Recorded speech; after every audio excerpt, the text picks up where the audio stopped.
რუმინეთს უშვებდა ავტომატებს. რუმინეთს უშვებდა, ბულგარეთს უშვებდა, გერმანიას უშვებდა, ჩინეთს უშვებდა. ანუ აი მოდელებს. ეხლა პირდაპირ ეთყობა რომ ეს რაღაცა არ იყო ამფერი.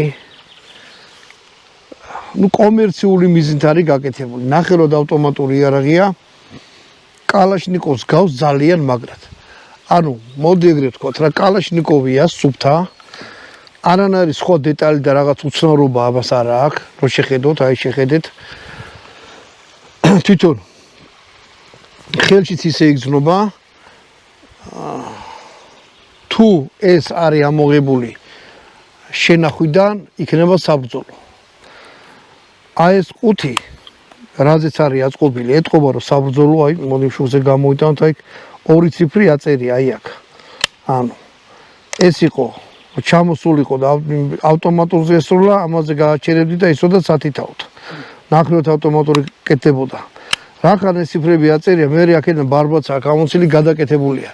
ანუ რო ჩამოწევთ, ავტომატურს უკვე აღარ ისმის, მაგრამ რახან ეს აწერია, ესე იგი